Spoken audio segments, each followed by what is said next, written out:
कुछ कहे, बिना कुछ बोले सेवा देती रहती है। बस देवहूति ने बिना कुछ कहे, बिना कोई सुख की आकांक्षा किए उसने अपनी सेवा दी और कर्दम जी से भी नहीं चाहा, अपने पति से भी नहीं चाहा कि वो मुझे सुख दे, जितना हो सके मैं कितना सुख दे सकती हूँ। और इसीलिए जब कर्दम जी ने, कई वर्ष बीत गए, कर्दम जी ने विवाह करके जब से पत्नी को लाए आंख उठाकर भी नहीं देखा। कई वर्षों के पश्चात जब कर्दम जी ने आंख खोल के देखा तो पत्नी उस समय युवावस्था उसकी समापन हो चुकी थी, वृद्धावस्था में जा रही थी। लेकिन वहां जैसे ही कर्दम जी ने आंख उठा के देखा, देवी आप कौन हो? देवहूति को आश्चर्य हुआ, स्वामी मैं आपकी धर्मपत्नी हूँ। इतने वर्षों से तुम बिना कुछ कहे सेवा कर रही हो, कभी तुमने मुझसे कहा ही नहीं कि भजन छोड़ के कभी मुझ पर भी मेरे सुख की भी तो कामना करो, लेकिन तुमने ऐसा कहकर कभी मेरे भजन में बाधा नहीं डाली। आज कई वर्ष बीत गए लेकिन तुम्हारे अंदर कोई शिकायत नहीं है। मैं प्रसन्न हूँ तुम्हारी सेवा से। तुष्टो अहम तब मान अभिमान दाया, शुश्रूषया परमया परिया च भक्त्या। देवी मैं तुम्हारी सेवा से, तुम्हारी शुश्रूषा से, तुम्हारी श्रद्धा से और तुम्हारे त्याग से प्रसन्न हूँ। मांगो, क्या मांगना चाहती हो? देवहूति ने दोनों हाथ जोड़ के कहा, स्वामी आप जैसा धर्मज्ञ मुझे पति के रूप में प्राप्त हुआ, मेरे जीवन में भी धर्म पूर्ण हुआ।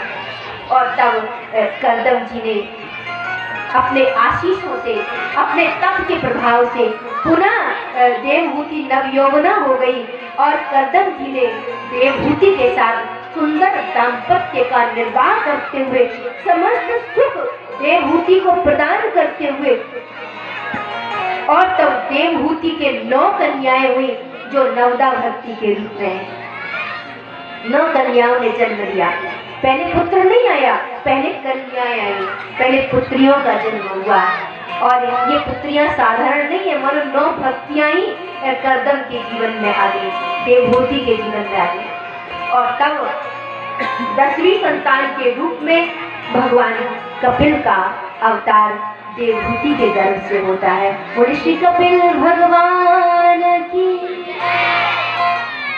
कपिल जी ने मां देवहूति को उपदेश किया, बहुत सुंदर उपदेश। और वो उपदेश ये था, तितिक्षा करुणया मैत्रिया चाखिल जंतुषु।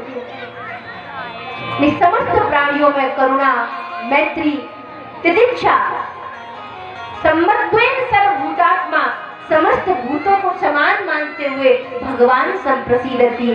जो सब में मुझे देखता है, भगवान कहते हैं मैं वही मेरी प्रसन्नता को पाता है। इसलिए सारे संसार में करुणा, प्रेम और मैत्री का प्रसार करना है। देवहूति जी को यही उपदेश किया कपिल ने कि जीवन में करुणा हो, मित्रता का भाव हो, सब में प्रभु का दर्शन हो। हर एक संबंध परमात्मा का ही संबंध है। इस संसार में हम सोचते हैं ना कि परमात्मा अलग से है, नहीं। आप संसार के संबंधों में भी परमात्मा को देख सकते हो, बशर्ते आप बिना किसी अभिलाषा के बस इस संसार को भी अपनी निष्काम सेवा दोगे तो ये संसार भी आपके लिए परमात्मा बन जाएगा। लेकिन हम आकांक्षाएं, इच्छाएं, संबंधों से भी हमारी इच्छाएं जुड़ी है।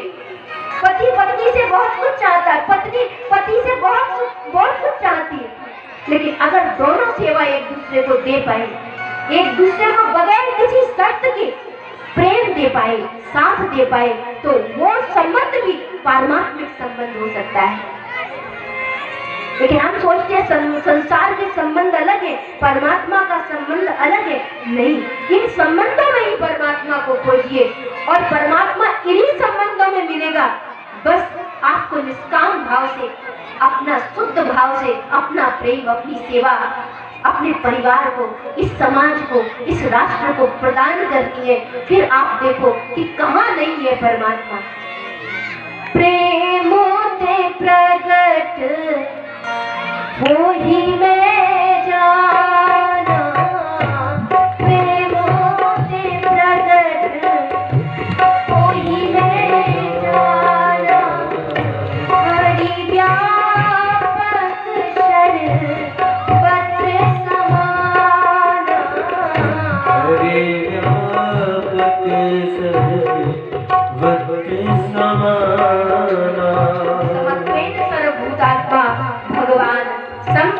की। ऐसे भगवान जिनके हृदय में प्रेम है, जिनके हृदय में करुणा का भाव है, जिनके हृदय में मैत्री का भाव है, जिनके हृदय में सेवा और त्याग का भाव है, जो निष्काम भाव से, शुद्ध भाव से संसार को भी सेवा देते हैं, तो वो सेवा सर्वेश्वर भगवान के चरणों में ही पहुंचती है। इसी भाव के साथ आज इतना ही, और आगे की चर्चा हम कल की कथा में करेंगे। हरि नाम, और इसके बाद सभी आरती का प्रसाद लेकर